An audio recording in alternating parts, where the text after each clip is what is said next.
Paris n'a pas d'autre choix que de gagner, s'imposer. Voilà la mission ce soir des champions de France en terre Limougeaude. Pour le LH, eh bien, c'est une ambition de petits miracles décimés depuis de nombreuses semaines par des blessures qui plombent quelque peu une pourtant belle saison. Férios qui nous disait tout à l'heure il faut empêcher le PSG de dérouler son jeu. Malheureusement pour les Limougeaux, c'est un petit peu ce qui est en train de se passer. Mais c'est ce qui est souvent le cas, vous avez raison de préciser ça, François-Xavier. On peut dire ce qu'on veut lorsqu'on aborde les clés d'un match. Ça, c'est bien joué. Deuxième ballon et deuxième arrêt de Denis Serdarevic. Oui, là...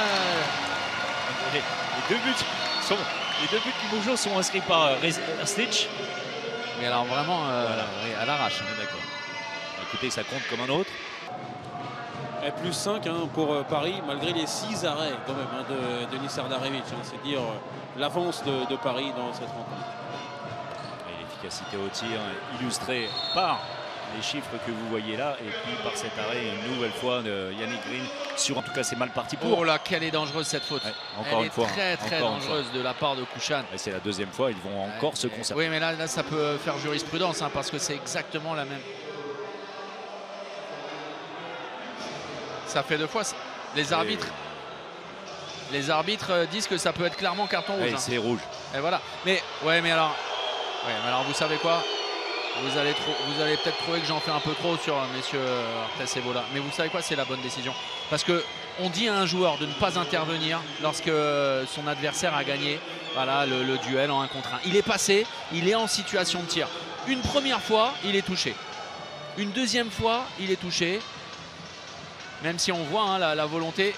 Oui, mais avec la main gauche, regardez ça, son intervention. Il y a la main gauche sur la main de Stein, c'est la main droite qui effleure, on va dire légèrement le visage.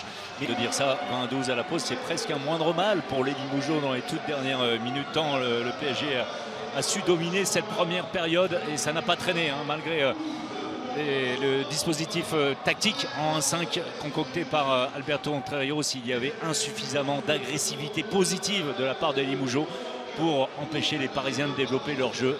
Ça nous permet, François-Xavier, le coup d'envoi de la seconde période avec cet avantage de 20-12 en faveur du Paris Saint-Germain. Limoges. Ça c'est cadeau avec l'anticipation de Ferran Solé. Denis Serdarevic battu, trop facile, trop lisible, trop naïf de la part des Limougeaux. C'est très serré partout sur les 3 autres terrains. Petar Nemanjić un petit peu n'importe quoi sur cette action. Allez, il faut marquer, c'est bien réalisé. Axel Boist de nouveau. Terminé en roue libre, mais avec concentration ensuite au temps mort de Raúl González. Et effectivement, vous vous rappelez des mots de Raúl. Ça passe une nouvelle fois pour Dragan Gage dans un... Paris était tout simplement trop fort. Paris qui va mettre la pression désormais sur Nantes pour la réception de l'USDK. Demain, nous y serons à 20h30 parce que Paris, avec cette victoire 38-31, reprend sa place de leader. Il y a des buts qui ne sera pas validé. Celui de Kamil Sipsak sur l'engagement. 38-31, on en reste sur ce score.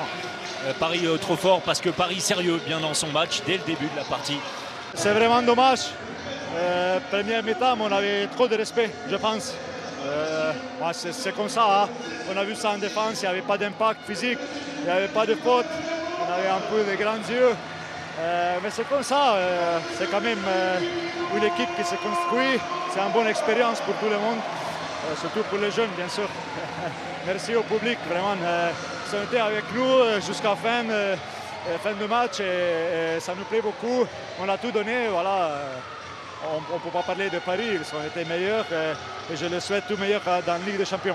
Ouais, je pense qu'on a très bien entamé les matchs. On savait que la victoire contre Montpellier, ça nous a donné beaucoup de confiance, surtout au niveau défensif. Et moi, je pense qu'au premier mi-temps, on a montré ça. Et même si on a eu des manques de concentration un peu en deuxième, je crois qu'on a fait le boulot. C'était le plus important, gagner les matchs. Et maintenant, on sait que les matchs les plus importants de la saison arrivent. Donc voilà, il faut être prêt.